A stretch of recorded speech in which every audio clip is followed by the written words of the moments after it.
Hello everyone, Shri IAS academy में आपका स्वागत है। जैसा कि आप जानते हैं कि श्री आईएएस एकेडमी ने लेट्स क्रैक प्रीलिम 2.0 नाम की सीरीज की शुरुआत की है, जिसके अंतर्गत हमारी कई सारी सब सीरीज चल रही थी। उसी दिशा में ये हमारी let's crack modern India 2.0 series है, जिसके ऑलरेडी हमारे डे 2 तक की इंपॉर्टेंट घटनाएं कवर हो चुकी हैं। आज हम अपने इस पार्ट में डे 3 के इंपॉर्टेंट आर्टिकल को कवर करेंगे और ये हमारा राष्ट्रीय आंदोलन के अंतिम चरण या कहें 1919 से लेकर 1947 का एक अंतिम पार्ट है। इसके बाद जो हमारा पार्ट शुरू होगा उसमें हम भारतीय राष्ट्रीय कांग्रेस की स्थापना से लेकर 1919 के पहले तक की घटनाओं को फिर कवर करेंगे। ठीक है, उम्मीद है आप हमारी सारी बातें समझ गए। तो बिना देरी के अपनी क्लास की शुरुआत करते हैं। चलिए शुरू करते हैं। जैसा कि आप देख रहे हैं, ये हमारी let's crack modern India 2.0 series का डे 3 है। ऑलरेडी हमने डे 2 तक के इंपॉर्टेंट घटनाओं को कवर किया था।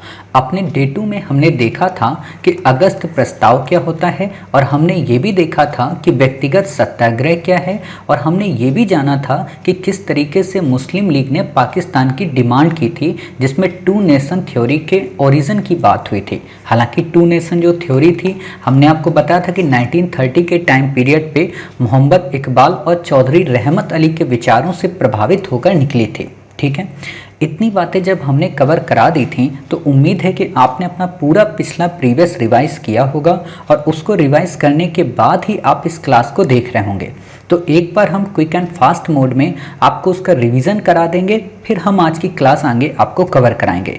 लेकिन हम ये चाह रहे हैं कि पहले हम आज आपको ये बता दें कि हम किस तरीके से आज चीज़ों को पढ़ेंगे और किस तरीके से कहाँ कहाँ पे क्वेश्चन आपसे पूछे जाएंगे और कितना मोस्टली इम्पॉर्टेंट है, और कौन कौन सी चीज़ें इस पीडीएफ में आपको मिलेंगी, कौन सी चीज़ें इस पीडीएफ में आपको नहीं मिलेंगी, जिसे आप सप्लीमेंट्री के रूप में कहीं और से भी कर सकते हैं। मतलब मैं चाहूँगा कि आप लिख लें उन पॉइंट्स को जो हम पॉइंट्स बताएंगे। ठीक है, क्योंकि दूसरी पीडीएफ निकलवाना मूर्खता की बात है। ठीक है, कुछ ही पॉइंट होंगे जिनको आपको बाहर से लिखना पड़ेगा, तो वो हम आपको यहाँ पर बता देंगे। ठीक है, तो आज हम जो पढ़ेंगे वो है क्रिप्स प्रस्ताव के बारे में, आज़ाद हिंद फौज के बारे में। सबसे ज़्यादा इम्पोर्टेंट तो आज़ाद हिंद फौज है और सुभाष चंद्र बोस हैं। दूसरा जो इम्पोर्टेंट नंबर पे है वो है भारत छोड़ो आंदोलन, इस पे आपसे क्वेश्चन पूछा जा सकता है। तीसरा जो इम्पोर्टेंट है वो है कैबिनेट मिशन, और चौथा इम्पोर्टेंट है महत्वपूर्ण जो तथ्य हैं वो। ठीक है, इसके अलावा जो भी हैं इम्पॉर्टेंट तो हैं, पूछे भी जा सकते हैं, बट मोस्टली इम्पॉर्टेंट का मतलब मेरा क्या कहने का है कि भारत छोड़ो आंदोलन पे इंडिपेंडेंट क्वेश्चन आ सकता है। ठीक है, आपसे आज़ादी हिंद फौज पे इंडिपेंडेंट क्वेश्चन आ सकता है, आपसे कैबिनेट मिशन के प्रोविजन पे इंडिपेंडेंट क्वेश्चन आ सकता है। तो इस दिशा में ऐसे इंपॉर्टेंट हैं, वरना ये तो पूरी की पूरी घटनाएं ही इंपॉर्टेंट हैं, इनका कालक्रम भी पूरा इंपॉर्टेंट है। ठीक है, तो अभी जब हम घटनाएं आपको पढ़ा देंगे, फिर इनका हम एक बार क्रम आपको लगा के बता देंगे, ताकि आपको चीज़ें कंफ्यूज ना हो कि वेवल योजना पहले आई, कि शिमला समझौता पहले हुआ, शाही नौसेना विद्रोह पहले हुआ, या लाल किला मुकदमा हुआ, या कैबिनेट मिशन पहले आया। क्योंकि बड़ा कंफ्यूजिंग होता है, बच्चों को यहाँ पे नहीं समझ में आ पाता कि कैबिनेट मिशन पहले आया था कि शाही नौसेना का विद्रोह हुआ था। तो जब घटनाओं का एक क्रम आपको स्टोरी के रूप में पता चल जाएगा तो आप आसानी से चीज़ें समझ जाएंगे। ठीक है, तो हम अपनी क्लास की आज यहाँ पे बात ऐसे कुछ करेंगे। ठीक, लेकिन हम चाहते हैं कि हम आपको पहले जितना भी कल पढ़ाए थे उसका एक क्विक एंड फास्ट मोड में रिवीजन करा दें। ठीक है, कल क्या डे 1 से लेके आपका डे 2 तक में जितना भी पढ़ा था उसको क्रम वाइज घटनाओं के माध्यम से आपको रिवाइज करा दें, ताकि आप किसी भी तरीके से ना भूलें। ठीक है, तो पहली बात हमने पढ़ी थी महात्मा गांधी के भारत आगमन में। हमने देखा था गांधी ने किस तरीके से चंपारण किया, चंपारण के बाद कैसे अहमदाबाद, कैसे खेड़ा सत्याग्रह करते हुए वो आगे चल के खिलाफत और असहयोग में तब्दील कर दिए। हालांकि खिलाफत के पहले ही उन्होंने रॉलेट एक्ट का विरोध किया था, जिस कारण जलियांवाला बाग हत्याकांड हुआ। जलियांवाला बाग हत्याकांड में डॉक्टर सत्यपाल और किचलू को गिरफ्तार करने की बात हुई थी, लेकिन वो गिरफ्तार नहीं हो पाए। इससे पूरी जनता में रोष फैल गया। गांधी जी ने कैसरे हिंद की उपाधि त्याग दी, रविन्द्रनाथ टैगोर ने अपनी नाइट की उपाधि त्याग दी, और शंकर नारायण ने इस्तीफा तक दे दिया। ये घटनाएं हमने पढ़ ली थी। खिलाफत की बात आती है तो सेवर्स की संधि के अंतर्गत जब मित्र राष्ट्रों ने इन पर तुर्कों का जो खलीफा पद था या ऑटोमन साम्राज्य था, जब उसे समाप्त करने की बात की तो वहाँ पे खलीफा के पद को बचाने के लिए खिलाफत मूवमेंट की शुरुआत हुई। उसी को देखते हुए भारत में भी मोहम्मद अली और शौकत अली नाम के दो अली बंधुओं ने भी भारत में कोशिश की कि ऐसा आंदोलन हम चलाएं, जिसमें मौलाना अबुल कलाम आज़ाद शामिल थे और साथ ही इसमें कई सारे ऐसे लोग शामिल थे जो चाहते थे कि भारत में भी ऐसा आंदोलन हो। इसलिए उन्होंने खिलाफत कमेटी का गठन किया और उसका हेड बनाया महात्मा गांधी को। महात्मा गांधी ने खिलाफत के माध्यम से ही असहयोग को एक टूल के रूप में इस्तेमाल किया और असहयोग आंदोलन के रूप में ब्रिटिश सत्ता की नींव को हिलाने का प्रयत्न किया। लेकिन चौरी चौरा कांड की घटना ने गांधी को स्तब्ध कर दिया और गांधी ने आंदोलन वापस ले लिया। आंदोलन की इस वापसी से कई सारे लोग नाराज हो गए। जो नाराज हो गए वो परिवर्तनवादी हो गए, मतलब चेंजर्स हो गए, गांधी से अलग हो गए। और जो नहीं चेंज हुए वो नो चेंजर्स कहलाए। इसलिए कई बार आपसे इंडिपेंडेंट क्वेश्चन पूछा जाता है कि प्रो चेंजर्स और नो चेंजर्स का क्या मतलब है। प्रो चेंजर्स का मतलब होता है जो गांधी के समर्थक नहीं, नो चेंजर्स का मतलब होता है जो गांधी के समर्थक थे। प्रो चेंजर्स के अंतर्गत मोतीलाल नेहरू और आपके CR दास प्रमुख रूप से आते हैं। इन लोगों ने आगे चलकर स्वराज पार्टी का गठन किया और विधानमंडल में प्रवेश की योजना बनाई। विधानमंडल में प्रवेश की योजना ये बना ही रहे थे कि तभी गांधी ने दास महोदय को बुलाया और बोले कि तुम हमारे साथ एक समझौता करो कि जो ये स्वराज पार्टी विधानमंडल में जाएगी वो कांग्रेस के अंतर्गत ही कार्य करेगी। उन्होंने कहा जी बापू हम आपकी बात मानते हैं और वो बात मान गए। लेकिन आगे चलकर धीरे धीरे जैसा समय बदलता गया तो 1919 के अधिनियम मॉन्टेस्क्यू चेम्सफोर्ड रिपोर्ट को रिव्यू करने के लिए 10 वर्ष के बाद एक आयोग आना था जिसका नाम था साइमन कमीशन आया। तो लेकिन वो 10 वर्ष के बाद ना आके 2 वर्ष पहले ही आ गया, 1927-28 में आ गया।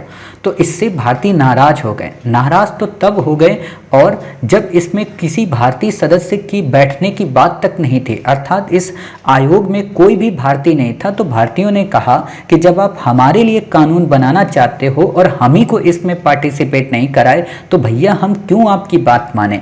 इसका विरोध हुआ और इसके विरोध में लाला लाजपत राय ने विरोध किया और फलता सैंडर्स ने उनके ऊपर लाठी से हमला किया जिस कारण उनकी मौत हो गई। आगे चलकर भगत सिंह, सुखदेव इन लोगों ने मिलकर सैंडर्स की हत्या कर दी।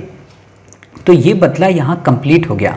लेकिन इसी के पहले जो भारत के उस समय सचिव होते थे बर्कनहेड, उन्होंने भारतीयों के अंदर एक गुस्सा जगाया और मोतीलाल नेहरू से बोले कि आप बात करते हो स्वराज की, आपके अंदर इतनी औकात नहीं है कि आप सब लोग मिलके एक कॉन्स्टिट्यूशन बना दो। मोतीलाल नेहरू बोले भाई साहब आप औकात की बात करते हो, हम संविधान तो ऐसा बना देंगे कि आपकी सांसें तक थम जाएंगी। तो बोले ठीक है बना के दिखाओ। अब भारतीय जब एक बार जिद और जुनून पाल लेते हैं तो ओलंपिक में गोल्ड मेडल उनके लिए एक खेल होता है। आप देख ही रहे हो कि इस समय बिल्कुल खेल की तरह हम लोग ला रहे हैं। क्यों? क्योंकि अब गवर्नमेंट प्रमोट कर रही है। और एक और चीज आप देखना, अब जनता भी क्रिकेट से हट रही है और वो इन लोगों को सपोर्ट कर रही। तो आप ये यकीन मानना कि आगे आने वाले 2024 में जो पेरिस ओलंपिक होंगे तो मेरे हिसाब से 10+ गोल्ड मेडल आएंगे। देख लेना आप, क्योंकि अब हर एक इंसान को लगता है गोल्ड इज गोल्ड। ठीक है, और जैसे आप लोग भी हो, आप लोग भी तैयारी उस हिसाब से तो कर रहे हो कि आगे चल के आप UPSC में गोल्ड मेडल लाओ और फिर मेरे को दिखाओ दूर से कि देख लो मास्टर ये गोल्ड मेडल मिला है मुझे, आ मत जाना लेने हमसे, है ना। होगा ऐसी चीज़ें, हालांकि आप लोग ऐसा नहीं करोगे ये तो पता है हमें। तो यही चीज़ थी। तो भारतीयों ने कहा ठीक है हम बना के आपको दिखाते हैं। और भारतीयों ने बना दिया एक संविधान का प्रारूप जिसमें फंडामेंटल राइट दिया, सार्वभौमिक वयस्क मताधिकार की बात करने की कोशिश की गई थी, लेकिन वही था कि सार्वभौमिक नहीं हो पाया था, वयस्क मताधिकार वहाँ पे आया था। और दूसरी खास बात क्या थी कि वहाँ पे जो सबसे इम्पोर्टेंट बात थी वो ये थी कि महिलाओं को भी बात की गई, उसमें विधानमंडल की द्विसदनीयता की बात की गई, केंद्र को अवशिष्ट शक्तियाँ देने की बात की गई, बहुत सारे प्रोविजन थे। लेकिन वही बात है कि अंग्रेज तो अंग्रेज थे, जब बना दिया तब भी नहीं माने, और जब नहीं माने तो इससे जवाहरलाल नेहरू नाराज हो गए। जवाहरलाल नेहरू तो पहले से ही नाराज थे अपने पिता के ऊपर। क्यों?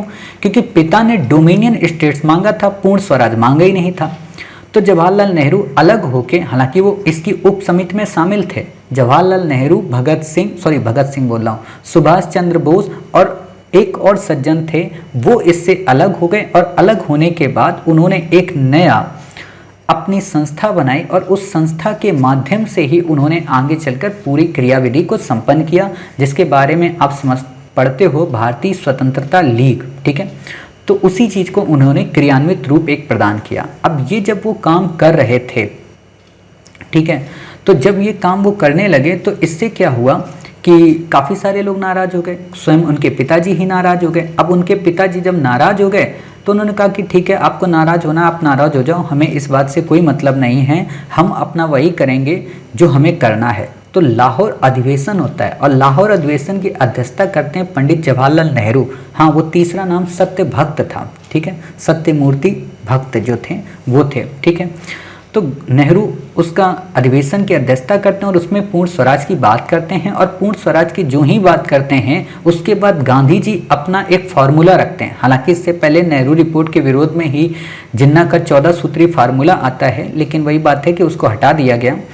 तो गांधी जी एक 11 सूत्री मांग रखते हैं कि इरविन उनकी इस बात को मान ले, लेकिन इरविन ने उनकी इस बात को नहीं माना। तो गांधी जी नाराज हो गए और उन्होंने 12 मार्च 1930 को दांडी नामक स्थान से एक अपने नमक कानून की यात्रा की शुरुआत की। मतलब साबरमती आश्रम से 78 अनुयायियों को साथ में लिया और दांडी मार्च एक निकाला और उसमें जाके नमक कानून को तोड़ दिया। और नमक कानून को जो ही उन्होंने तोड़ा, तुरंत उन्होंने सविनय अवज्ञा आंदोलन की शुरुआत की। और प्रथम इस सविनय अवज्ञा आंदोलन की विराट स्वरूप को देखकर अंग्रेज डर गए, क्योंकि इसमें महिलाएं बहुत ज़्यादा मात्रा में शामिल थीं। तो उधर क्या हो रहा था कि साइमन कमीशन ने जो रिपोर्ट दी थी उस पर डिस्कशन चल रहा था प्रथम गोलमेज सम्मेलन के रूप में। प्रथम गोलमेज सम्मेलन में कांग्रेस शामिल ही नहीं हुई, तो वहाँ के जो उस समय प्राइम मिनिस्टर थे रैमजे मैकडोनाल्ड, वो काफ़ी ज़्यादा नाराज हो गए। तो उन्होंने यहाँ के जो व्यक्ति थे इरविन, उनसे कहा कि आप गांधी को बुलाओ, उनसे बात करो। तो इरविन ने कहा कि गांधी अपनी 11 सूत्री मांगों पे अडिग हैं। तो बोले ठीक है, उनकी 11 सूत्री मांगे मांगो और उनमें कुछ मान लेना, कुछ मत मानना। तो गांधी और इरविन के मध्य 5 मार्च 1931 को एक समझौता हुआ। उस समझौते में कई सारी बातें हुई, लेकिन उसमें भगत सिंह को लेकर या उनकी फांसी को लेकर बात नहीं हुई, या हुई वो एक डिबेटेबल विषय है, उस पर हम चर्चा नहीं करेंगे। तो ये जब घटनाएं हुई थी, इरविन समझौता हो गया, तो उसके कुछ दिनों बाद 23 मार्च 1931 को भगत सिंह को फांसी की सज़ा दे दी जाती है। और जब भगत सिंह को फांसी की सज़ा दी जाती है तो उसी समय भारतीयों की तरफ से एक अगला मतलब जो गोलमेज सम्मेलन है, द्वितीय गोलमेज सम्मेलन, वहाँ पे जाने की बात आती है। लेकिन उस गोलमेज सम्मेलन में भारतीय शामिल हों इससे पहले कांग्रेस का कराची अधिवेशन होता है और कराची अधिवेशन में गांधी जी ने अपनी इस बात को अप्रूवल दिया और द्वितीय गोलमेज सम्मेलन में चले गए। द्वितीय गोलमेज सम्मेलन में जब वो गए तो वहाँ पे उनके साथ भेदभाव हुआ। सांप्रदायिक पंचाट जारी किया गया, जिसमें न केवल मुसलमान, सिख, इनके लिए आरक्षण की बात की गई या पृथक निर्वाचन की बात की गई, बल्कि इसमें हुआ क्या कि इसमें दलितों को भी एक तरीके से पृथक बना दिया गया, जिससे गांधी जी नाराज हुए और वापस चले आए। और वापस आने के बाद वो पूना के यरवदा जेल में अनशन पे बैठ गए। अनशन पे हालांकि बैठे तो बाद में थे। हुआ क्या था कि गांधी जी वापस आने के बाद द्वितीय सविनय अवज्ञा आंदोलन शुरू करते हैं, तो अंग्रेज तो समझ जाते हैं, अंग्रेजों ने इनको जेल में डाल दिया। और उस समय भारत का जो गवर्नर था वो चेंज हो जाता है, और चेंज हो जाने के कारण इरविन नहीं रहते हैं, तो गांधी जी के साथ भेदभाव एक तरीके से छल हो जाता है। तो गांधी जी ने दूसरा आंदोलन छेड़ दिया और उस आंदोलन में ये हुआ कि सभी लोगों को गिरफ्तार कर लिया गया।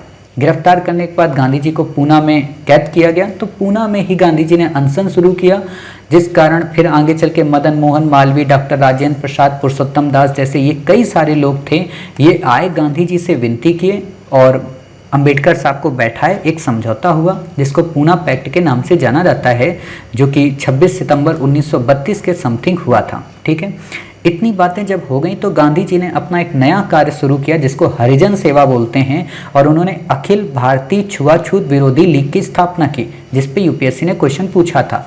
द्वितीय सविनय अवज्ञा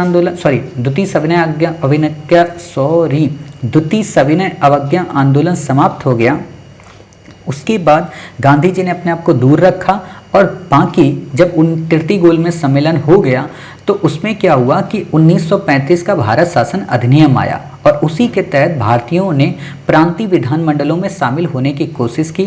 जो भारत सरकार अधिनियम 1935 है काफ़ी इंपॉर्टेंट है, हम आपको अलग से पढ़ाएंगे, लेकिन 2 से 3 बातें यहाँ पे बता दें। पहली बात ये कि इसमें केंद्र में द्वैत शासन की शुरुआत की गई, दूसरा प्रांतों को स्वायत्तता प्रदान की गई, तीसरा 80 शक्तियां गवर्नर जनरल को दी गई, चौथा संघीय सरकार के निर्माण की बात हुई, पांचवा संघीय न्यायालय की बात की गई और छठा यहाँ पे जो इम्पोर्टेंट बात है वो क्या, वो ये कि इसमें 3 अनुसूचियां लाई गई। ठीक है, इससे ज़्यादा आपको यहाँ पे कुछ भी नहीं याद रखना है। प्रांतीय चुनाव के बारे में मैंने बता दिया था कि 11 प्रांतों में से 5 में सरकार बना पाए थे। ठीक है, बाकी में संयुक्त सरकार बनाए, लेकिन आगे धीरे धीरे जब स्थिति बनी तो 1939 यानी कि 3 सितंबर 1939 को जब सेकेंड वर्ल्ड वॉर की शुरुआत हो गई, पोलैंड पर हमला कर देता है जर्मनी, तो ब्रिटेन ने सोचा कि भारतीय हमारा साथ दे दें और बिना भारतीयों के अनुमति के, मतलब ये कह दिया ब्रिटेन के लोगों ने कि भारत भी जर्मनी के विरुद्ध ब्रिटेन के साथ युद्ध में शामिल होगा।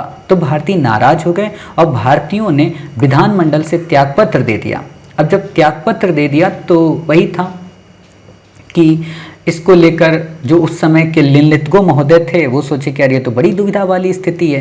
तो लिनलिथगो ने एक प्रस्ताव जारी किया जिसको अगस्त प्रस्ताव बोलते हैं। उस अगस्त प्रस्ताव में कहा गया कि भाई साहब आप हमारा अभी साथ दे दो, जब हम आज़ाद हो जाएंगे, जब हम द्वितीय विश्व युद्ध जीत जाएंगे तो द्वितीय विश्व युद्ध जीतने के बाद हम आपको एक डोमिनियन स्टेट दे देंगे, हम आपको एक संविधान निर्मात्री सभा दे देंगे और हम आपको एक युद्ध सलाहकारी परिषद का गठन कर देंगे। जवाहरलाल नेहरू बोलते हैं मूर्ख समझाए क्या, हम 1928 से पूर्ण स्वराज की बात कर रहे हैं और अब तुम डोमिनियन स्टेट की बात कर रहे हो। बोले नहीं देंगे, जाओ। अब जब नाराज हो गए तो उस समय वहां के जो प्राइम मिनिस्टर थे वो सोचे कि यार ये तो बड़ा गलत हो गया। उन्होंने क्रिप्स महोदय को भारत भेज दिया कि क्रिप्स महोदय आप जाइए, मतलब चर्चिल ने वहां पे क्रिप्स को भेज दिया कि एक काम करो यार, तुम चले जाओ और तुम मनाओ जाके उनको। अच्छा, क्रिप्स को भेजना भी अपने आप में एक बहुत बड़ी तकनीकी है, क्योंकि क्रिप्स जो थे वो उदारवादी थे, मतलब वो भारतीयों के शुभ चिंतक थे, और जो चर्चिल थे वो रिजिड थे। वहां पे भी 2 पार्टियां हैं ना, टोरी दल और कंजर्वेटिव। ठीक है, तो उसी से रिलेटेड था, तो उनको भेज दिया गया। अब क्रिप्स महोदय आए, उन्होंने काफ़ी सारी बातें बताई भारतीयों को। 22 मार्च 1942 को भारत आए और भारतीयों से वही पुराना घिसा पिटा राग अलापा कि देखो बाबूजी, आप हमारा युद्ध में साथ दे दो, आप हमें अगर साथ दे दोगे तो हम आपको एक डोमिनियन स्टेट दे देंगे। ठीक है, खास बात यहाँ पे क्या बात थी, वो ये कि हम एक संविधान निर्मात्री परिषद का गठन करेंगे जिसमें देसी रजवाड़े दोनों के प्रतिनिधि, जो ब्रिटिश भारत है वो सब शामिल होंगे, प्रांतीय विधानसभाएं ये सब के सब शामिल होंगे और कुछ सदस्यों को नॉमिनेट किया जाएगा।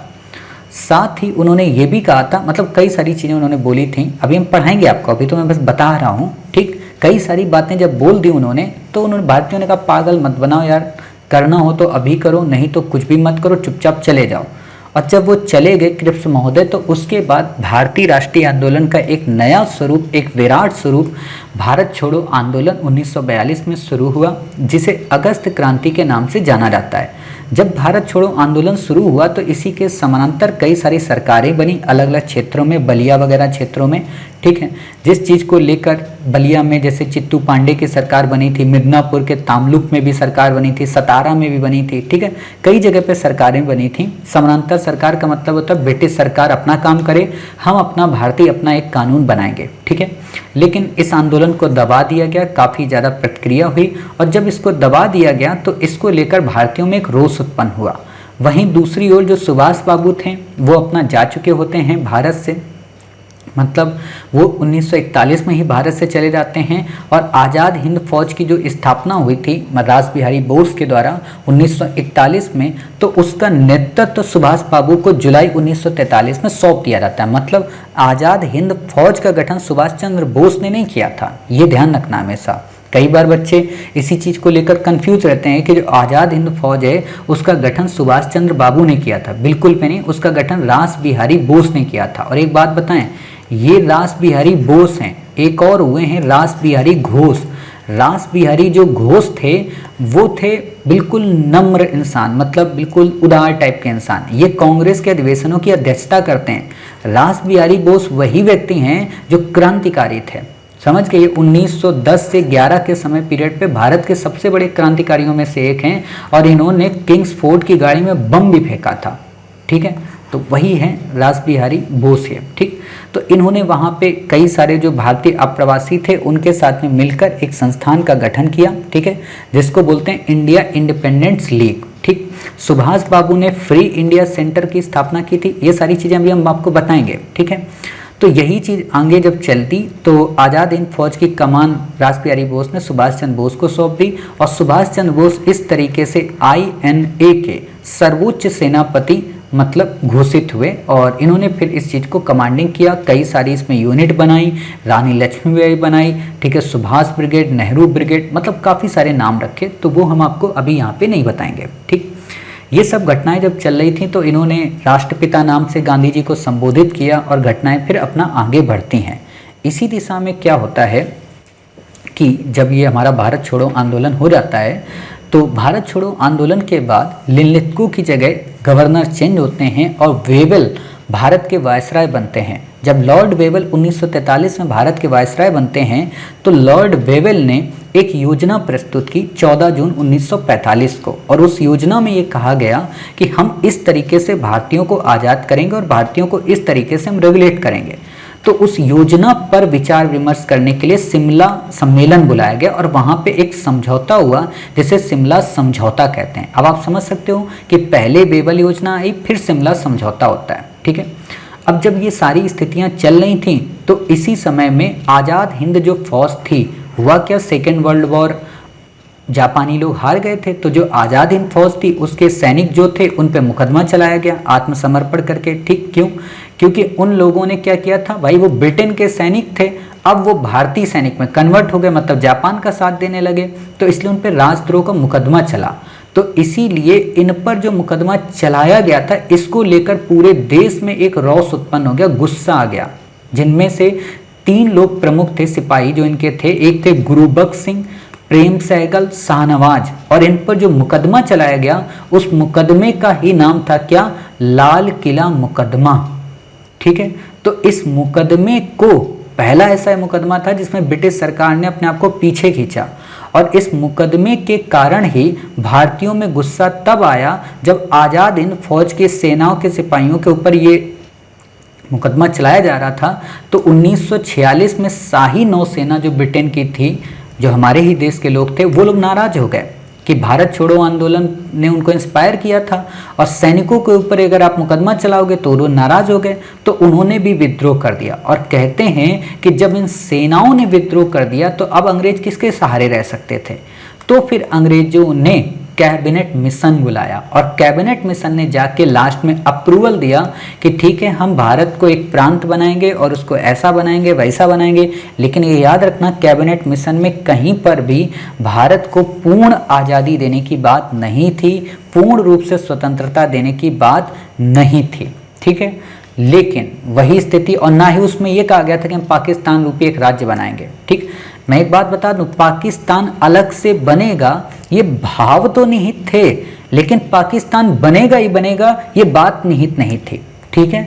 इसकी पुष्टि कब होती है? इसकी पुष्टि तब होती है जब माउंटबेटन अपनी घोषणा देते हैं, ठीक है। तो ये कैबिनेट मिशन आता है और कैबिनेट मिशन के अंतर्गत अंतरिम सरकार का गठन होता है और अंतरिम सरकार के अंतर्गत ही संविधान सभा का निर्माण होता है और संविधान सभा फिर चल के आगे कॉन्स्टिट्यूशन को बनाती है। लेकिन जब संविधान सभा बन रही होती है और अंतरिम सरकार चल रही होती है तो वर्ल्ड के सिनेरियो चेंज हो रहा होता है और उस समय ब्रिटेन में सरकार बदल जाती है। चर्चिल की जगह पे एटली की गवर्नमेंट आ जाती है जो कि लेबर पार्टी थी वहाँ की। तो उस लेबर पार्टी ने एक घोषणा की 1947 में, वो घोषणा थी 20 फरवरी 1947 की, कि हम अगले जून तक यानी कि 1948 के पहले पहले भारत से अपना शासन पूरी तरह से समाप्त कर देंगे।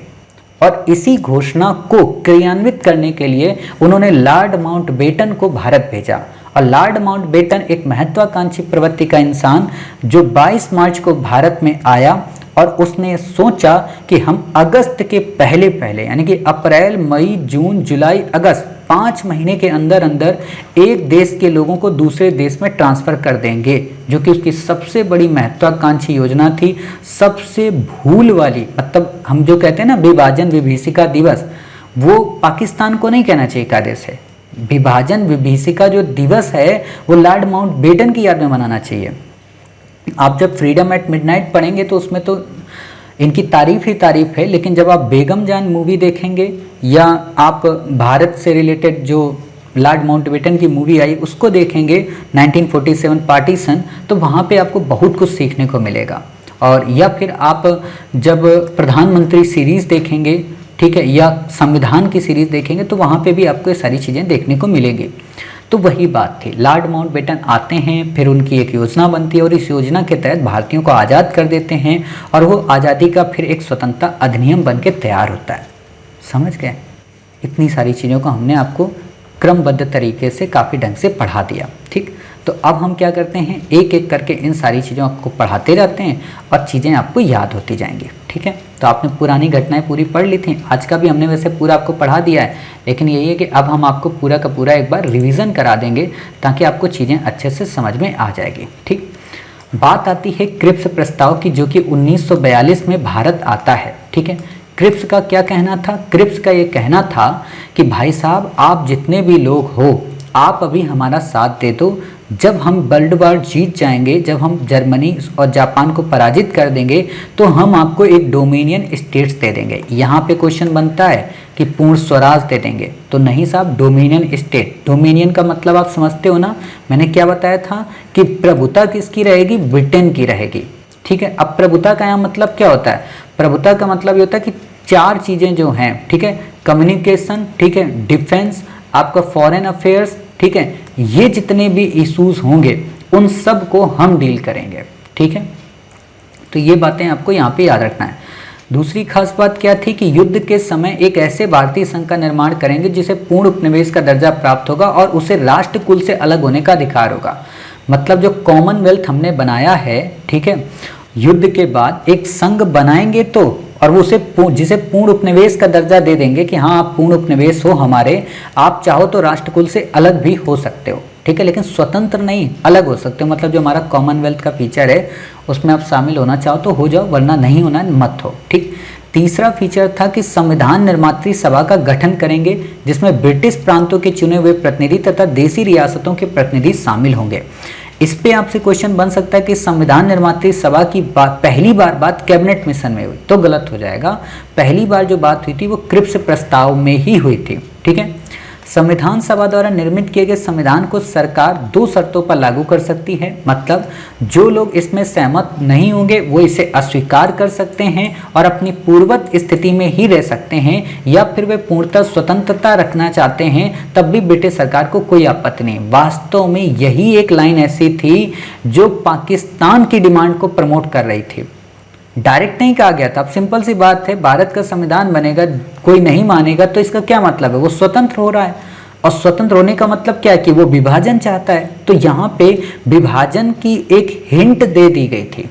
ठीक है, फिर बात आती है भारतीय संविधान सभा तथा ब्रिटिश सरकार के मध्य अल्पसंख्यकों के हितों को लेकर एक समझौता होगा। ब्रिटिश सरकार एक नई कार्यकारी परिषद का गठन करेगी जिसमें भारत के कई सारे लोग शामिल होंगे, लेकिन रक्षा मंत्रालय जो होगा, डिफेंस सिस्टम जो होगा, जैसे मैंने बोला ना, defence, communication and foreign affairs, ये सब के सब ब्रिटेन के हाथों में रहेंगे, क्योंकि यही तो डोमिनियन स्टेट्स का दर्जा होता है। ठीक है, अंततः क्रिप्स की भारतीय नेताओं से बातचीत असफल हो गई। क्यों असफल हो गई? क्योंकि भारतीय नहीं चाहते थे उनको डोमिनियन स्टेट्स मिले, भारतीय नहीं चाहते थे कि जो कॉन्स्टिट्यूशन सभा बने, असेंबली बने, उसमें रियासतों के शासकों द्वारा नामांकित लोगों की मौजूदगी हो। ठीक है, और भारतीय लोग नहीं चाहते थे कि जो ये आप संभावित विभाजन की बात कर रहे हो कि जिनकी मर्जी है वो बात माने, जिनकी मर्जी ना है वो बात ना माने, भारतीय बिल्कुल भी नहीं चाहते थे। इसलिए उन्होंने इसको अस्वीकार कर दिया, और अस्वीकार करने के बाद वो इससे पूरी तरह अलग हो गए, जिसमें कांग्रेस तथा मुस्लिम लीग ने जब अस्वीकार किया तो कांग्रेस ने कहा कि भाई ये भविष्य के वादों से संतुष्टि थोड़ा ना मिलेगी। महात्मा गांधी इसीलिए कहते हैं ये पोस्ट डेटेड चेक है, अर्थात ऐसे बैंक का नाम जो टूट रहा है। आपसे कई बार ऐसे स्टेटमेंट पे क्वेश्चन पूछा जाता है कि पोस्ट डेटेड चेक का संदर्भ निम्न में से किस घटना से है, या पोस्ट डेटेड चेक किसने कहा था? तो महात्मा गांधी ने कहा था। किस घटना से है? क्रिप्स प्रस्तावों से है। ऐसे बैंक का नाम जो टूट रहा है, किसने कहा था? महात्मा गांधी ने कहा था। किस घटना से रिलेटेड है? क्रिप्स प्रस्तावों से। जवाहरलाल नेहरू ने क्या कहा कि मैंने इन प्रस्तावों को पढ़ा तो बड़ा बुरी तरह से महसूस किया, ठीक है। और यहाँ पे एक और बात बोली जवाहरलाल नेहरू ने, आपको किताबों में मिल जाएगा, यहाँ पे नहीं मिलेगा, नॉर्मल किताबों में। उसमें उन्होंने बोला था कि उनके जो पुराने मित्र हैं क्रिप्स, वो शैतान के वकील बनकर आए हैं और उनकी योजना के क्रियान्वयन का परिणाम देश के अनगिनत विभाजनों की संभावना के दरवाजे खोल देगा, ठीक है। अब मुस्लिम लीग की बात करो तो मुस्लिम लीग ने इन प्रस्तावों की आलोचना इसलिए की क्योंकि उसमें पृथक निर्वाचक मंडल और सांप्रदायिक आधार पर देश के विभाजन की मांग नहीं मानी गई। इस पे क्वेश्चन बन जाएगा कि क्रिप्स प्रस्तावों में पृथक निर्वाचन की मांग मानी गई, तो बिल्कुल भी नहीं मानी गई थी, समझ गए। तो अब आप यहाँ पे समझना, लॉर्ड माउंटबेटन अपनी किताब में यही लिखते हैं फ्रीडम एट मिडनाइट में कि हम बचाना चाह रहे थे, मतलब ब्रिटेन की सरकार कभी भी पृथक निर्वाचक नहीं चाह रही थी, जबकि पता होना चाहिए कि 1909 में पृथक निर्वाचन इन्होंने ही शुरू किया था, समझ गए। तो क्रिप्स प्रस्तावों में पृथक निर्वाचक मंडल की बात नहीं थी, जिस कारण मुस्लिम लीग नाराज हो गई, ठीक है। तो इतनी बातें आप समझ गए। और इस तरीके से 11 अप्रैल 1942 को क्रिप्स वापस चले जाते हैं। अब क्रिप्स जब वापस चले गए, जापानों का आक्रमण होने लगा, युद्धकालीन परिस्थितियों में वस्तुओं के दाम बढ़ने लगे, तो लोग नाराज हुए, जिस कारण भारत छोड़ो आंदोलन की शुरुआत हुई। भारत छोड़ो आंदोलन अपने आप में एक अद्भुत आंदोलन है। इसमें गांधी ने कांग्रेस से कहा था कि भाई मेरी मदद कर दो, हम लोग चलते हैं, आंदोलन करते हैं। लेकिन कांग्रेस के कई सारे लोगों ने मना कर दिया कि नहीं नहीं नहीं, कांग्रेस साथ नहीं देगी भारत छोड़ो आंदोलन में, क्योंकि कांग्रेस नहीं चाहती थी कि किसी भी मूवमेंट के तहत हम आज़ादी पाएं। तो गांधी थे, गांधी बोले ध्यान रखना, मैं देश की बालू से भी, कांग्रेस से भी बड़ा आंदोलन खड़ा कर दूंगा। और आप यकीन मानिए, जब मैं लोगों को पढ़ाता था और लास्ट ईयर जब लोग धोखा दे के चले गए, छोड़ ही दिए और काफ़ी ज़्यादा लॉस करा दिया मेरा, तो मैंने भी यही उस समय, जब कई सारे आलोचकों ने, इंस्टीट्यूट के लोगों ने, उसमें पढ़ने वाले बच्चों ने जब मेरी आलोचना करनी शुरू की, तो मैंने उनसे इतना ही कहा था कि मैं अगर चाहूँगा ना तो इस तुम जैसे 3 मूर्खों से भी बड़ा एक मूवमेंट खड़ा कर दूंगा। और आज सबसे बड़ी बात यह है कि आप लोग 450 प्लस हो मेरे साथ, मतलब इससे बड़ी बात क्या हो सकती है कि एक ज़माना था कि 4 लोग भी मेरे साथ नहीं थे और आज 450 हैं। इसीलिए कॉन्फिडेंस आता है, इसलिए मैं कभी डिमोटिवेट नहीं होता हूँ। इसीलिए श्री आईएएस एकेडमी इतनी आपके साथ मेहनत करती है, क्योंकि मैंने ये स्वयं वचन लिया था कि इतना बड़ा आंदोलन खड़ा कर दूंगा जितना आप सोच भी नहीं सकते हो। और वही है, आज वो बेचारे नाम बदल बदल के हमारी एकेडमी में पढ़ रहे हैं यही होता है ना। चलिए कोई बात नहीं। तो यही चीज़ें हुई और 14 जुलाई 1942 को वर्धा में एक बैठक बुलाई गई, जिसमें डिसाइड किया गया कि हम भारत छोड़ो आंदोलन की शुरुआत करेंगे। और इस आंदोलन की शुरुआत के लिए कई सारे लोग तो साथ में आए और कई इसके विरोध में चले गए। तो किसने साथ दिया, किसने विरोध किया, आगे आपको बताएंगे, काफ़ी इंपॉर्टेंट चीज़ है, ठीक है। तो आगे जब ये सारी बातें चली तो 8 अगस्त 1942 को आपने देखा होगा, हमने 8 अगस्त के करंट अफेयर्स में आपको पढ़ाया है। 8 अगस्त 1942 को अखिल भारतीय कांग्रेस कमेटी की बैठक होती है और उस बैठक में डिसाइड किया जाता है कि हम भारत छोड़ो आंदोलन की शुरुआत करेंगे। और इसमें कहा गया कि भारत में ब्रिटिश शासन को तुरंत समाप्त किया जाना चाहिए, पहली जो इसकी घोषणा थी। दूसरी इसकी जो घोषणा थी वो ये कि स्वतंत्र भारत सभी प्रकार की फांसीवादी और साम्राज्यवादी शक्तियों से अपनी रक्षा स्वयं करेगा और अंग्रेजों की वापसी के बाद हम एक अस्थायी सरकार की स्थापना करेंगे, ब्रिटिश शासन के विरुद्ध हम असहयोग करेंगे और गांधी को भारत छोड़ो आंदोलन का नेता बनाएंगे। तो आखिरकार अगर आपसे क्वेश्चन पूछे जाए कि भारत छोड़ो आंदोलन नेतृत्व विहीन था तो गलत हो जाएगा, ठीक है। भारत छोड़ो आंदोलन के नेता कौन थे? महात्मा गांधी जी, ठीक। अब खास बात यह कि इसमें कई सारे वर्गों को गांधी जी ने निर्देश दिया, इस पे क्वेश्चन कई बार पूछा जाता है। पहला कि सरकारी सेवक अपनी सरकारी नौकरी न छोड़ें, क्यों? क्योंकि पहले छुड़वा चुके थे, इसलिए अब गांधी मना कर रहे हैं। आपको पता होगा ना कि जब गांधी इरविन समझौता हम पढ़ा रहे थे तो उसमें क्या पढ़ाए थे कि जो लोग सरकारी उपाधियां छोड़ दिए, नौकरी छोड़ दिए, उनको फिर से आप शामिल कर लो। तो गांधी जी अब दोबारा तो नहीं कहेंगे ना बेटा छोड़ दो, क्योंकि दोबारा पता नहीं बातचीत होगी ना हो, ठीक है। तो गांधी ने उनसे कहा तुम नौकरी मत छोड़ो प्रभु, तुम निष्ठा बस बनाए रखना। सैनिक अपने देशवासियों पर गोली चलाने से इनकार कर दें, सैनिक सेना न छोड़ें लेकिन गोली नहीं चलाएंगे अपने लोगों पे। छात्र पढ़ाई तभी छोड़ें जब आज़ादी हासिल होने तक अपने इस निर्णय पर अटल रह सकें। मतलब स्टूडेंट तभी पढ़ाई छोड़ें कि हाँ भाई जब तक आज़ादी नहीं मिल जाएगी तब तक हम साथ देते रहेंगे, और अगर ऐसा उनको नहीं लगता तो मत करें। सिंपल सी बात, जैसे आप श्री आईएएस एकेडमी से जुड़े हैं तो तब तक जुड़ें जब तक आपको विश्वास रहे कि हाँ आपको सच में टॉप 10 के अंदर अंदर आना ही आना है, ठीक है। और डर लगता है तो पहले ही चले जाओ, समझ गए। यदि कोई जमींदार सरकार विरोधी हो, मतलब यहाँ पे एक चीज ध्यान दो, ये सारे जो पॉइंट हैं आपको आपके पास पीडीएफ में है, आप पढ़ लेना। कहीं पर भी ये नहीं कहा गया कि आप छोड़ दो। क्या कहा गया? छोड़ो मत, रहते हुए आप हमारी बातें करो, रहते हुए आप हमारे विचारों को तरजीह दो, ठीक है। तो ये बातें हुई थी यहाँ पे। राजा महाराजा जनता को सहयोग करें और अपनी प्रजा की संप्रभुता को स्वीकार करें। इन पे आ सकता है क्वेश्चन पॉइंट पे, ठीक है। तो इस पॉइंट को याद रखना। देशी रियासतों के लोग शासकों का सहयोग तभी करें जब वह सरकार विरोधी हों तथा सभी स्वयं को राष्ट्र का एक अंग घोषित करें। और इसी समय गांधी जी एक मंत्र देते हैं, करो या मरो। जैसा कि हम आप लोगों को एक मंत्र दे दिए हैं, क्या हम करेंगे और करके रहेंगे, ठीक है। तो वही बातें हैं यहाँ पे, बाकी आपको यहाँ पे कुछ नहीं याद रखना, ये स्टेटमेंट याद कर लेना। मे भी आपसे यूपीएससी में क्वेश्चन इसी स्टेटमेंट पे पूछा जा सकता है कि एक छोटा सा मंत्र मैं आपको देता हूं जिसे आप अपने हृदय में अंकित कर सकते हैं और प्रत्येक सांस में व्यक्त कर सकते हैं। ये मंत्र है करो या मरो, अर्थात या तो हम भारत को आज़ाद कराएंगे या इस प्रयास में अपनी जान दे देंगे, अपनी गुलामी का स्थायित्व देखने के लिए जिंदा नहीं रहेंगे। और यही चीज़ हुआ कि 9 अगस्त 1942 को सभी नेताओं को ऑपरेशन जीरो आवर के अंतर्गत गिरफ्तार कर लिया गया, सबको अलग अलग जेलों में बंद किया गया। लेकिन कुछ लोग ऐसे थे जिन्होंने भूमिगत रह के कई सारी कार्रवाइयों को अंजाम दिया, जिसमें कई सारी महिलाओं के नाम फेमस हैं, जिनमें आप अरुणा आसिफ अली का नाम सुनते हैं, राम मनोहर लोहिया का सुनते हैं, अच्युत पट्टवर्धन का सुनते हैं। इन लोगों ने भूमिगत रह के रेडियो का संचालन किया। आगे कई नेता और आते हैं, सुचेता कृपलानी, उषा मेहता। यूपीएससी ने कई बार आपसे यही क्वेश्चन पूछा है कि उषा मेहता का नाम क्यों फेमस है, तो आप बता देना कि साहब रेडियो प्रसारण किया था 1942 के भारत छोड़ो आंदोलन के दौरान, ठीक है। मतलब एडवर्टाइजमेंट की आज आंदोलन यहाँ पहुँचा है, आज आंदोलन वहाँ पे पहुँचा है, ठीक है। आगे चलकर गांधी जी ने मतलब काफ़ी ज़्यादा हिंसा होने लगी, तो उस हिंसा में काफ़ी सारे लोग वो किए जाने लगे।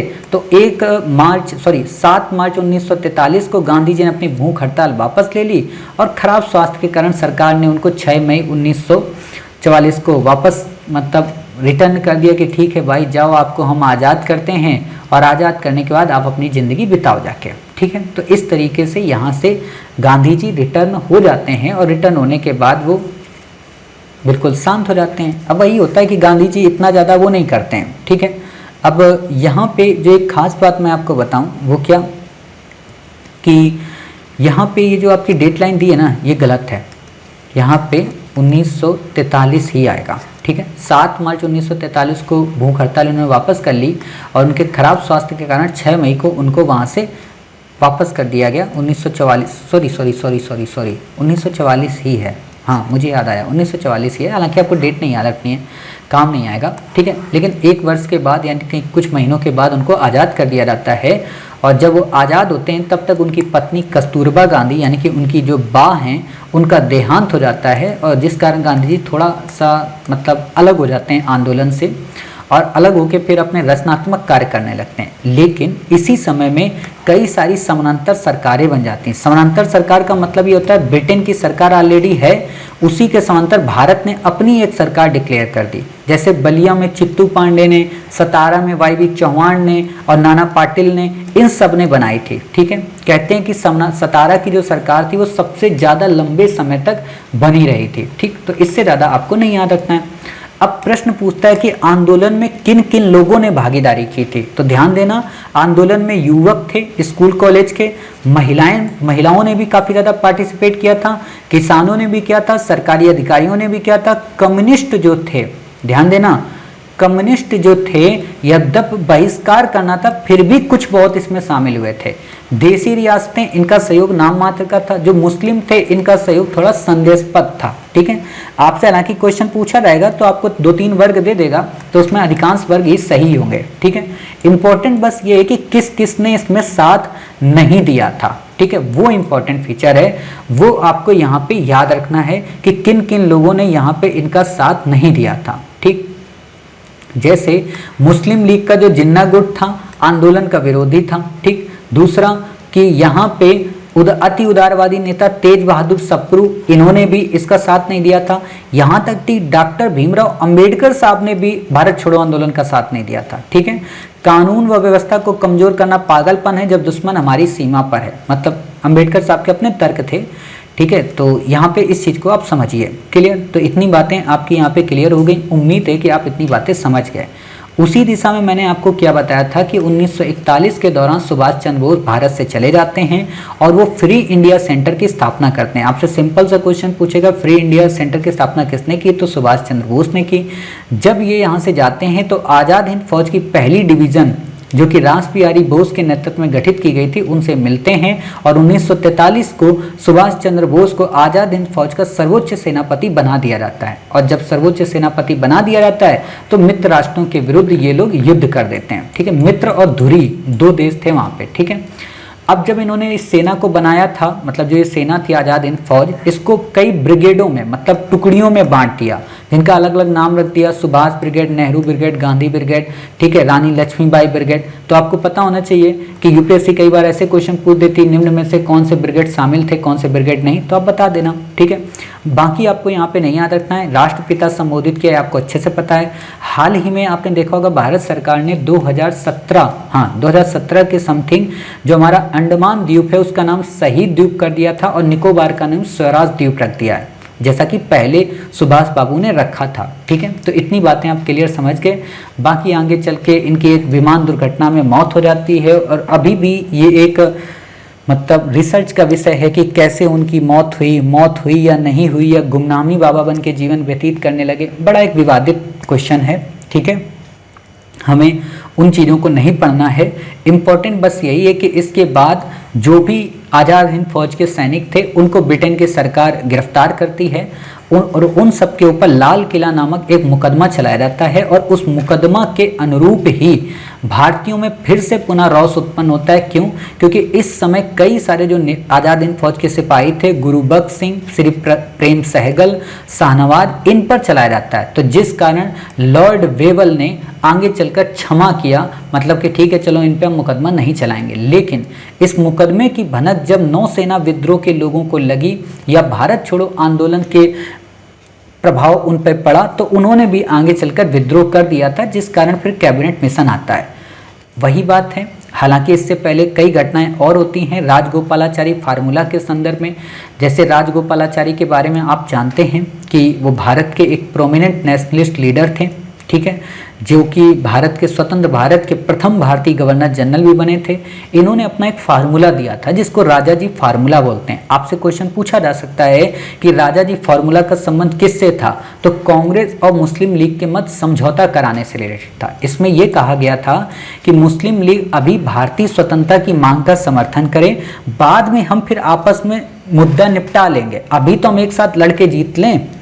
तो मुस्लिम लीग ने कहा पागल समझ रखा है क्या मुझे, हमें अलग पाकिस्तान चाहिए। तो मुस्लिम लीग ने इनकी बात को नहीं माना था। ठीक है, यही सारी बातें इसमें कही गई थी। आपसे अगर क्वेश्चन पूछेगा तो एक लाइन में बस यही पूछेगा कि राजा जी फार्मूले का संबंध किससे था। ठीक है, तो इतनी बातें क्लियर हो गई। फिर बात आती है वेवल योजना की। 1943 में जब लिनलिथगो चले जाते हैं तो उनकी जगह पे वेवल को भारत का वायसराय बनाया जाता है और वेवल आते हैं तो अपनी एक योजना प्रस्तुत करते हैं। हालांकि आपसे वेवल योजना क्या थी इस पे क्वेश्चन नहीं आएगा, लेकिन क्रम पे जरूर आएगा कि वेवल योजना और शिमला सम्मेलन, मतलब आप घटनाओं का क्रम समझ रहे हो ना।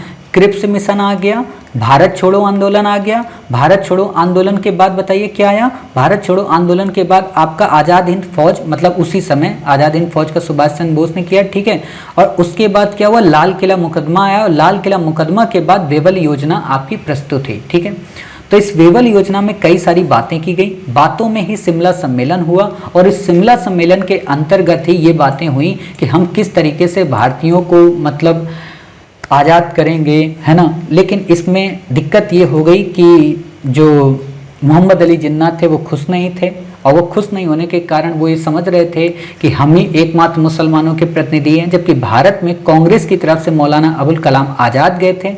ये बात अलग है कि गांधी जी सम्मेलन में भाग नहीं लिए थे, लेकिन वे शिमला में उपस्थित जरूर थे। एक ये इंपॉर्टेंट तथ्य आपसे पूछा जा सकता है, तो आपको बस इतनी ही बातें याद रखनी है। ठीक, आगे चलकर शाही नौसेना विद्रोह होता है, जो कि मैंने आपको बताया था कि 18 फरवरी को हुआ। ठीक है, 18 फरवरी मतलब 1946 को। इसमें क्या था कि जो बीसी दत्त नाविक थे, है ना, उन्होंने जहाज की दीवारों पर भारत छोड़ो आंदोलन लिख दिया था, जिस कारण उनको लोगों ने गिरफ्तार कर लिया। तो वो चाहते थे आप इनको आज़ाद करो, और जब आज़ाद करने की बात आई तो अंग्रेजों ने मना कर दिया, तो उन्होंने फिर विद्रोह कर दिया। नौसेना के इंकलाब जिंदाबाद, जय हिंद, जय भारत, वंदे मातरम, भारत माता की जय, ये सब बोलने लगे।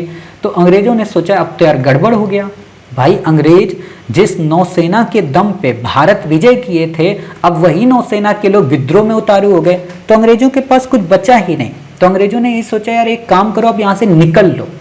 इसीलिए आपसे क्वेश्चन अगर पूछा जाए कि तलवार जो HMIS तलवार था वो घटना किससे संबंधित है, तो बता देना शाही नौसेना विद्रोह से। जैसे आप कामागाटा मारू प्रकरण तो पता होता है, लेकिन ये टॉपिक आपको नहीं पता होता है, तो ये बात भी आपको याद रखना है। ठीक है, तो इतनी बातें आपको क्लियर हो गई। चलिए, अब जब ये सब हो गया, इससे लोग नाराज हो गए, ठीक है, तो क्या हुआ, कैबिनेट मिशन फटाक से भेज दी गई, क्योंकि उस समय सरकार वहां पे बदल जाती है। ब्रिटेन में 1946 में लेबर पार्टी की सरकार आ जाती है, और कैबिनेट मिशन में भी स्टेफोर्ड क्रिप्स होते हैं, एवी अलेक्जेंडर होते हैं, पेंथिक लॉरेंस होते हैं। और इसने क्या कहा था, इसने भारतीय संविधान, भारत के लोगों के लिए संविधान तैयार करने के लिए एक योजना बनानी थी और एक अंतरिम सरकार की बात की। इसने कई सारी बातें की जिसपे आपसे क्वेश्चन पूछा जाएगा, तो इसलिए हर एक बात को ध्यान से सुनिए। पहला, कैबिनेट मिशन ने पृथक पाकिस्तान की मांग को अस्वीकार कर दिया, मोस्ट इंपॉर्टेंट, यानी कि पृथक निर्वाचन की व्यवस्था को खारिज कर दिया। नंबर 2, ब्रिटिश भारत और देसी रियासत राज्यों को मिलाकर एक अखिल भारतीय संघ का निर्माण होना चाहिए, जो रक्षा, विदेश और संचार साधनों की देखभाल करें और इसके लिए आवश्यक कर लगाएं। तीसरा, संघ की कार्यपालिका में विधानमंडल में ब्रिटिश भारत और रियासतों के प्रतिनिधि शामिल होंगे। ठीक है, इतनी बातें क्लियर हुई। केंद्रीय विषयों को छोड़कर शेष सभी मामलों में प्रांतों को पूर्ण स्वायत्तता प्राप्त होगी और अवशिष्ट शक्तियां भी इन्हीं में निहित होंगी। अब ध्यान दो, नेहरू रिपोर्ट क्या कह रही थी, केंद्र में। 1935 का नियम क्या कह रहा था, गवर्नर जनरल में। इसने क्या कहा, प्रांतों में। ठीक है, तो ये डिफरेंस याद रखना, क्वेश्चन पूछ सकता है। बाकी आपको ये नहीं पूछेगा कि किस किस समूह में थे। ठीक है, संविधान सभा के गठन के संबंध में कैबिनेट मिशन ने वयस्क मताधिकार पर आधारित निर्वाचन व्यवस्था को खारिज कर दिया। ठीक है, संविधान सभा का गठन वयस्क मताधिकार पर नहीं होगा, इस पे भी क्वेश्चन कई बार पूछा है, तो आप बता देना कि ठीक है साहब, वयस्क मताधिकार को इन्होंने खारिज कर दिया और अप्रत्यक्ष निर्वाचन की व्यवस्था को स्वीकार किया, मतलब विधानमंडल के लोग ही संविधान सभा के सदस्यों को चुनेंगे। तो इस पे आपसे तथ्य पूछा जा सकता है, तो आपको याद रखना है। ठीक है, कैबिनेट मिशन ने एक अंतरिम सरकार के गठन की बात की। अंतरिम सरकार का मतलब ये होता है जब तक आपका संविधान नहीं बन जाता तब तक आप हमारे द्वारा बताए गए पहले वाले प्रोविजन के आधार पर सरकार बना लें और काम करते रहें। ठीक है, इससे ज़्यादा आपको कुछ भी नहीं याद रखना है। उम्मीद है आप इतनी बातें समझ गए। अब बात आती है संविधान सभा के चुनाव की। आपने देखा कि कैबिनेट मिशन में संविधान सभा की बात की गई, तो 1946 में संविधान सभा का चुनाव हुआ। कितने लोग थे, कितने लोग नहीं थे, आपसे ये क्वेश्चन नहीं पूछा जाएगा। बस इतना पता होना चाहिए कि मुस्लिम लीग ने इसमें पार्टिसिपेट नहीं किया था। ठीक है, और इसी के कारण कई सारे विवाद हुए, आगे चलकर कई सारे इश्यूज उभर कर आए। ठीक है, जिसको लेकर फिर माउंटबेटन योजना आई और उन्होंने माउंटबेटन ने फिर पूरे भारत का विभाजन कर दिया। ठीक, खास बात क्या है कि संविधान सभा के चुनाव के बाद जब 9 दिसंबर 1946 को पहली बैठक हुई, तो इसके अस्थायी अध्यक्ष चुने गए सच्चिदानंद सिन्हा को, और 11 दिसंबर को जब दूसरी बैठक हुई तो स्थायी अध्यक्ष बनाए गए डॉक्टर राजेंद्र प्रसाद को। ठीक है, सच्चिदानंद सिन्हा अलग हैं और सत्येंद्र प्रसाद सिन्हा मैंने आपको अलग बताया था। ठीक है, तो ये बातें क्लियर हो गई। तो ये डॉक्टर राजेंद्र प्रसाद को स्थायी अध्यक्ष यहाँ पे बनाया गया। ठीक है, डॉक्टर भीमराव अंबेडकर को प्रारूप समिति का अध्यक्ष बनाया गया। ऑलरेडी आपने जब कॉन्स्टिट्यूशन हमसे पढ़ा था तो वहाँ पे मैंने शायद आपको पढ़ाया होगा इंडियन पॉलिटी में प्रारूप समिति के अध्यक्ष कौन थे, प्रारूप समिति में कौन कौन से मेंबर थे, और अगर नहीं पढ़ाया होगा तो वहाँ पे 1-2 वीडियो रह गए होंगे, वहाँ पे हम आपको कवर करा देंगे। ठीक है, तो इतनी बातें आप समझ गए, इससे ज़्यादा आपको यहाँ पे कुछ भी याद रखने की ज़रूरत नहीं है। अब बात आती है अंतरिम सरकार में कौन क्या था, मोस्ट इंपॉर्टेंट। तो ये ध्यान रखना कि अंतरिम सरकार जो बनी थी, ठीक है, उस अंतरिम सरकार में 12 सदस्यीय मंत्रिमंडल के साथ नेहरू ने शपथ ली थी, जिसमें 3 मुस्लिम सदस्य थे जो मुस्लिम लीग के नहीं थे। ठीक है, ये ध्यान देना, इसमें मुस्लिम लीग के सदस्य नहीं थे, लेकिन सरकार ने उनके लिए खोल के रखा था कि 5 मनोनीत सदस्य कभी भी सरकार में प्रवेश कर सकते हैं। तो वही था कि आगे चलकर एक महोदय आते हैं, लियाकत अली खां जो कि वित्त का प्रभार संभालते हैं, लीग के मेंबर बनते हैं, लेकिन इनके विवाद के कारण मतलब ऊपर से कुछ भी पास होता था पैसे ही नहीं देते थे। मतलब वही होता है ना, परेशान करने वाले कुछ टाइप के लोग होते हैं, ये वही उन्हीं में से एक थे। तो इनको फिर बाद में भगा दिया गया और दूसरी फिर सरकार बनती है तो उसमें अलग कैबिनेट मेंबर बनाए जाते हैं। ठीक, जवाहरलाल नेहरू को राष्ट्रमंडल और विदेशी मामले का सदस्य था, सरदार वल्लभ भाई पटेल गृह सूचना प्रसारण, बलदेव सिंह रक्षा, ये लिस्ट आपको पता होनी चाहिए, कभी भी क्वेश्चन पूछ सकता है। डॉक्टर राजेंद्र प्रसाद खाद्य एवं कृषि, अरुणा आसिफ अली रेलवे और परिवहन, जगजीवन राम श्रम, सी.एच. भाभा कार्य, खान ऊर्जा, चक्रवर्ती राजगोपालाचारी शिक्षा, यानी कि पहले शिक्षा मंत्री अंतरिम सरकार के चक्रवर्ती राजगोपालाचारी थे, और जान मथाई उद्योग और नागरिक आपूर्ति से संबंधित थे। ठीक है, इतनी बातें आपको क्लियर हो गई, बाकी आपको नहीं याद रखना है। इसी दौरान आगे चलते हुए 20 फरवरी 1947 को एटली ने, यानी कि क्लीमेंट एटली ने, जब सरकार वहां पे बदल गई थी तो बोला कि हम जून 1948 के पहले पहले भारतीयों को पूरी सत्ता सौंप के वापस आ जाएंगे। और एटली ने इसी दिशा में लॉर्ड वेवल को वायसराय के पद से हटा के लॉर्ड माउंटबेटन को नियुक्त किया, और लॉर्ड माउंटबेटन ने अपनी 3 जून को एक घोषणा की कि हम 15 अगस्त के पहले पहले देश को आज़ाद कर देंगे। इसी को बोलते हैं माउंटबेटन योजना, इसी को बोलते हैं डिकी बर्ड प्लान, इसी को बोलते हैं बाल्कन योजना। डिकी बर्ड क्यों बोलते हैं? क्योंकि लॉर्ड माउंटबेटन को बड़ी मोहब्बत से, बड़े प्यार से, बड़े इस्तरार से कौन बुलाता था? उनकी पत्नी एडविना माउंटबेटन। एडविना माउंटबेटन वास्तव में उनकी गर्लफ्रेंड है, उन्हीं से उनका विवाह हुआ। और टीवी में आप देखोगे बड़ा एक गंदा टाइप का प्रचार किया जाता है क्या, हालांकि ये बात सत्य है कि Edwina Mountbatten, Lord Mountbatten, Mohammad Ali Jinnah और जवाहरलाल नेहरू, ये चारों एक ही क्लास के, एक ही स्कूल के स्टूडेंट हैं, दोस्त हैं चारों। ठीक है, तो कुछ लोग ये कहते हैं कि एडविना माउंटबेटन का चक्कर चलता था पंडित जवाहरलाल नेहरू के साथ में। पंडित जवाहरलाल नेहरू को वैसे भी बदनाम किया गया है कि एक असभ्य है ना और अश्लील इंसान है, ऐसा कुछ भी नहीं है, ड्रामेटिक है चीज़ें। तो इसी चीज़ को लेकर अभी मतलब लास्ट ईयर में एक रिपोर्ट पढ़ रहा था कैम्ब्रिज यूनिवर्सिटी की, तो वहाँ पे एडविना माउंटबेटन की जो बेटी हैं उन्होंने वो लेटर प्रकाशित किए थे जो पंडित जवाहरलाल नेहरू लिखते थे अपनी मतलब इनकी दोस्त को, एडविना माउंटबेटन को। तो एडविना माउंटबेटन के लेटर पब्लिश किया और उन्होंने बोला है कि ऐसा कुछ भी नहीं है जैसा ये दिखाया गया मीडिया में, यूट्यूब में। ठीक है, तो यही बातें थी, बाकी आपको यहाँ पे कुछ भी नहीं याद रखना। तो डिकी बुलाते थे, इसलिए पंडित जवाहरलाल नेहरू भी इनको डिकी ही संबोधित करते थे और जिन्ना भी डिकी ही बुलाते थे। ठीक है, वही होता है ना, जैसे आप में से किसी का नाम होगा दोस्ती यारी में टुक टुक या टिकी टिकी, है ना, तो वही चीज़ है। जैसे मेरे को मान लो दादा बुलाते हैं अधिकांश, मतलब मेरे घर के लोग, है ना। अब दादा कहाँ से हूँ ये तो मुझे ही नहीं पता चलता है। ठीक है, तो इतनी बातें आपको याद रखनी, बाकी आपसे यहाँ पे कोई भी क्वेश्चन नहीं पूछा जाएगा और आपको यहाँ पे नहीं याद रखना है। ठीक है, अब बात आती है यहाँ पे ये जो योजना आई थी 3 जून की, तो इसमें क्या क्या बातें थी, काफ़ी इंपॉर्टेंट है, आपसे क्वेश्चन पूछा जा सकता है कि पंजाब और बंगाल में हिंदू मुसलमान बहुसंख्यक जिलों को प्रांतीय विधानसभा के सदस्यों की अलग बैठक बुलाई जाए और निश्चय करना है कि प्रांत का विभाजन हो या नहीं। 2 डोमिनियन और 2 संविधान सभाओं का निर्माण किया जाएगा।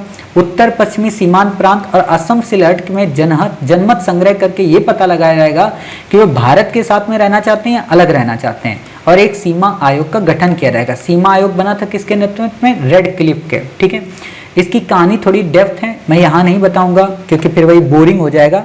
चलो छोटा सा बता देता हूँ कि रेड क्लिफ महोदय ने क्या किया था। जैसे भारत का मैप आपने देखा, तो उन्होंने इस भारत के मैप पे ऐसे ही ये लकीर खींच दी और यहाँ पे इधर बांग्लादेश में ऐसे लकीर खींच दी। हालांकि एक बात बताऊं, ये लकीर इन्होंने खींची नहीं थी, पहले से ही खींची थी। खास तौर पे जब आपने देखा होगा 1905 का बंगाल विभाजन हुआ था, तो पूर्वी और पश्चिमी बंगाल जो डिवाइड किया गया था उसमें पहले ही एक पूरा ब्लूप्रिंट तैयार कर दिया गया था, पहले ही एक वहाँ पे प्लानिंग पूरी थी, तो उसी को इन्होंने बस कॉपी कर दिया। इसीलिए आप देखना बेगम जान जब मूवी देखोगे तो उसमें जो उनका मतलब वो घर है पूरा, तो आधा घर पाकिस्तान में आधा घर हिंदुस्तान में आ रहा था। जैसे आज भी बांग्लादेश में कई ऐसे घर हैं जो जिनमें आधा पाकिस्तान में आधा भारत में आते हैं। हालांकि अब भारत ने उस समझौते से इस समस्या को दूर कर लिया। यहाँ तक कि आप देखेंगे भारत पाकिस्तान का जो बॉर्डर है वहाँ पे एक पीपल का पेड़ है जिसमें आधा पीपल का पेड़ पाकिस्तान में आता है, आधा भारत की तरफ आता है। अब आप समझ सकते हो कितना मूर्ख था रेड क्लिफ, है ना। तो वही चीज़ें होती हैं। तो इतनी बातें आपको क्लियर याद हो गई, बस इससे ज़्यादा आपको कुछ भी नहीं याद रखना है। ठीक, बाकी आगे चलकर नेहरू ने, पंत ने, कृपलानी ने और गांधी जी ने विभाजन को स्वीकार कर लिया था। बाकी आपको यहाँ पे नहीं याद रखना, डिकी बर्ड प्लान मैंने ऑलरेडी आपको बता दिया, इसे ही इस्मा योजना भी कहते हैं, है ना, बालकनीकरण भी कहते हैं। क्यों कहते हैं ये सब यहाँ पे लिखा है, आप पढ़ लेना, इससे ज़्यादा आपसे क्वेश्चन यहाँ पे नहीं पूछा जाएगा। ठीक, अब इम्पॉर्टेंट है, भारत को आज़ाद कराने के लिए भारतीय स्वतंत्रता अधिनियम आया 1947 और इस अधिनियम में कई बातें, कई प्रोविजन आए, जिसमें लेकर 1947 के अंतर्गत ये कहा गया कि 15 अगस्त 1947 को भारत और पाकिस्तान 2 डोमिनियन स्टेट बनेंगे। प्रत्येक अधिराज्य में एक गवर्नर जनरल होगा। भारत के गवर्नर जनरल कौन बने? Lord Mountbatten. पाकिस्तान के कौन बने? मोहम्मद अली जिन्ना। दोनों का प्रशासन 1935 के संविधान से चलाया जाएगा। कब तक? जब तक नया कॉन्स्टिट्यूशन नहीं बन जाता। ठीक है, और इसीलिए जब नया कॉन्स्टिट्यूशन बन गया तो भारत एक स्वतंत्र संप्रभु गणराज्य बन गया और ऐसे स्थितियां बदल गई। ठीक है, यही तक कि रजवाड़े शामिल होना चाहे तो हो, ना होना चाहे तो अपना अलग रहें। बाद में आप जानते हो कि पोस्ट इंडिपेंडेंस का टॉपिक आ जाता है कि किस तरीके से सरदार वल्लभ भाई पटेल ने अपनी कूटनीतिकता के माध्यम से पूरे भारत को एक किया और राष्ट्रीय एकता दिवस के रूप में अपने आप को संदर्भित कराया। ठीक है, बाकी आपको यहाँ पे नहीं याद रखना है। अब जिन्ना को प्रथम गवर्नर जनरल बनाया गया था, आपको याद हो गया। ठीक है, और प्रधानमंत्री कौन बने थे? लियाकत अली। ठीक, देसी रियासतों की बात करें तो आप बस मोटे तौर पे ये याद करो कि देसी रियासतों में 3 रियासतें भारत में शामिल नहीं हुई थी। इनको बाद में अलग अलग तरीके से शामिल किया गया और उन अलग अलग तरीकों में जूनागढ़ जो था वो जनमत से, हैदराबाद जो था पुलिस कार्रवाई से, जम्मू कश्मीर जो था उसमें एक तरीके से इंस्ट्रूमेंट ऑफ एक्सेशन के अंतर्गत लिया गया।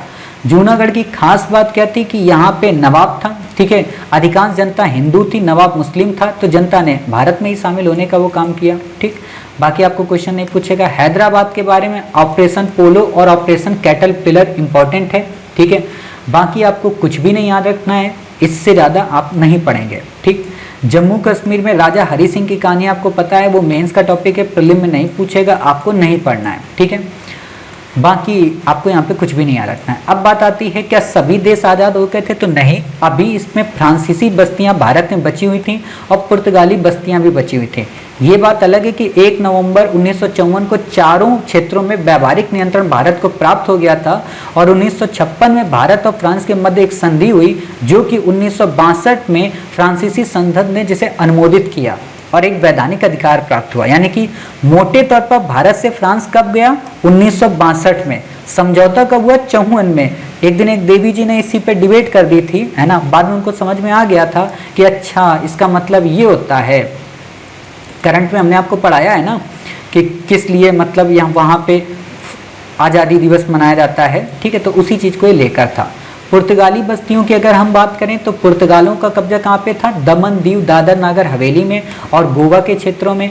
पांडिचेरी के आसपास के क्षेत्रों में फ्रांसीसी थे, ये याद रखना। ठीक है, तो 1954 में दादर नागर हवेली में जनता ने भड़काऊ वो किया और 1961 में भारतीय सेना ने कार्रवाई करके पुर्तगालियों को भारत से विवश कर दिया कि भाई अब यहाँ से आप चले जाओ और 1987 में गोवा एक स्वतंत्र राज्य बन गया।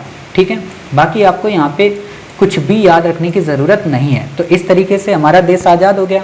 अब कुछ इंपॉर्टेंट तथ्य हैं पूरे टॉपिक से, वो आप याद कर लीजिए।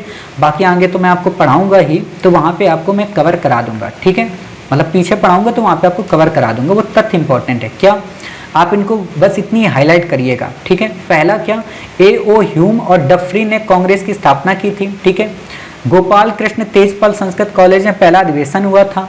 दादा भाई नौरोजी ने भारतीय राष्ट्रीय कांग्रेस का नाम सुझाया था।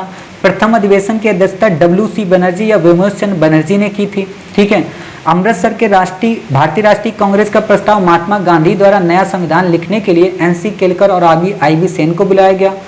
अहमदाबाद अधिवेशन में C.R. दास को अध्यक्ष बनाया गया। ठीक है, लाला लाजपत राय ने यंग इंडिया में एक लेख लिखा था। लाला लाजपत राय की पुस्तक यंग इंडिया थी और महात्मा गांधी की भी यंग इंडिया थी, लेकिन न्यू इंडिया एनी बेसेंट की थी। ठीक है, लाला लाजपत राय ने क्या कहा था? कांग्रेस को डफरिन के दिमाग की उपज।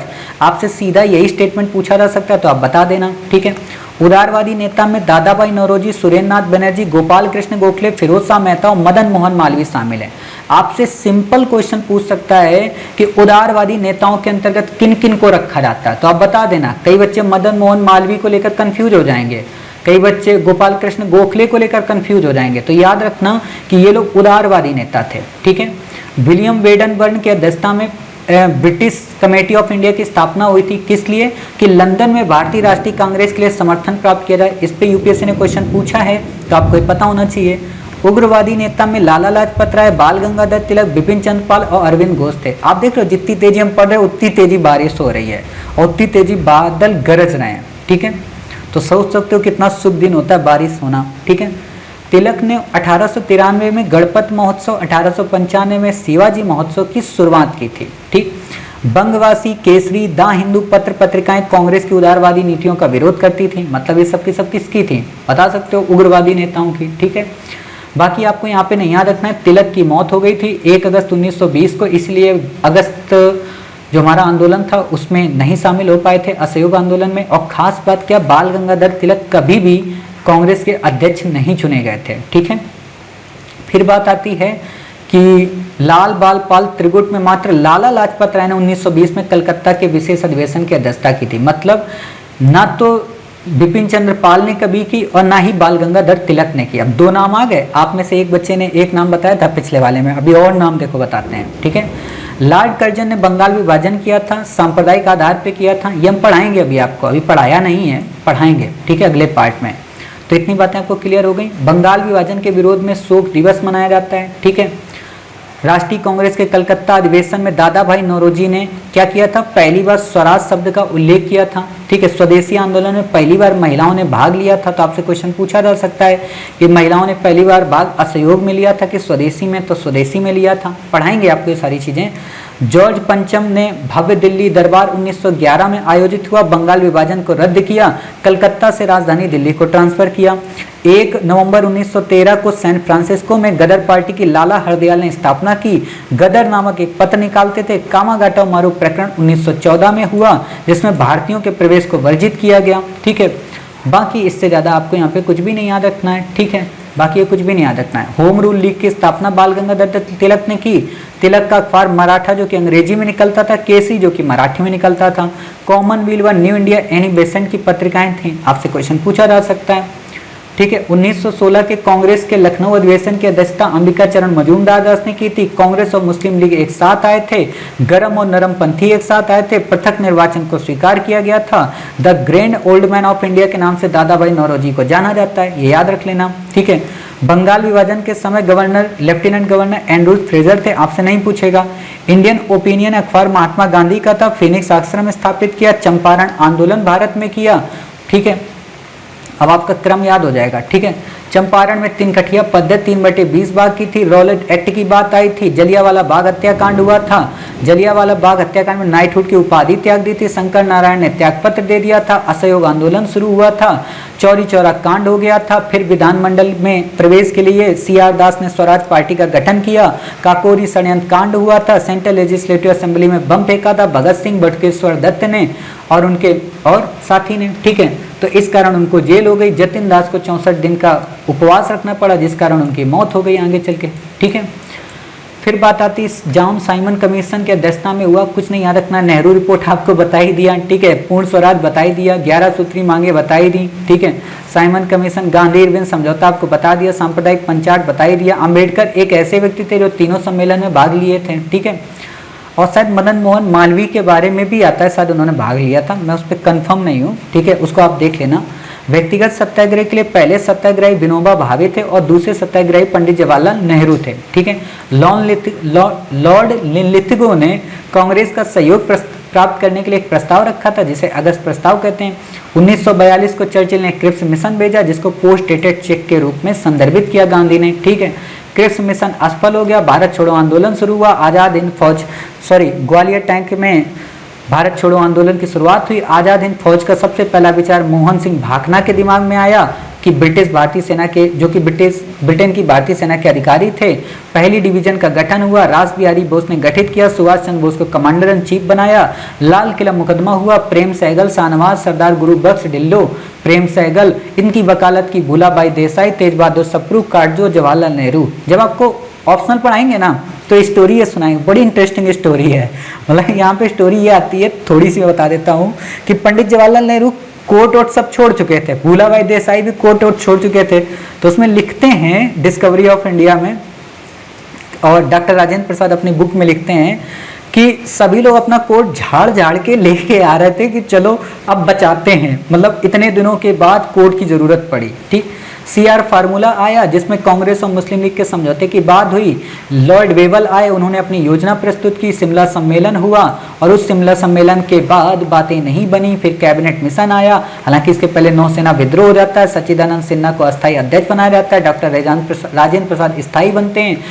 अंतरिम सरकार के राष्ट्रीय सरकार की घोषणा हुई। माउंटबेटन भारत के गठन के लिए माउंटबेटन योजना प्रस्तुत किया और ब्रिटिश संसद ने फिर पास कर दिया और डोमिनियन स्टेट बन गया, और इस तरीके से भारत हमारा आज़ाद हो गया। जय हिंद, जय भारत, वंदे मातरम, भारत माता की जय, देश आज़ाद हो गया। ठीक है, तो इस तरीके से हमने अपनी पूरी घटनाएं कवर कर ली। उम्मीद है कि लास्ट उन्होंने काफ़ी फास्ट पढ़ा है, लेकिन आप भी जानते हो फास्ट क्यों पढ़ा है। ठीक है, मिलते हैं अपने नेक्स्ट पार्ट में, अपना ख्याल रखिए, स्वस्थ रहिए। जय हिंद, जय भारत, वंदे मातरम, भारत माता की जय।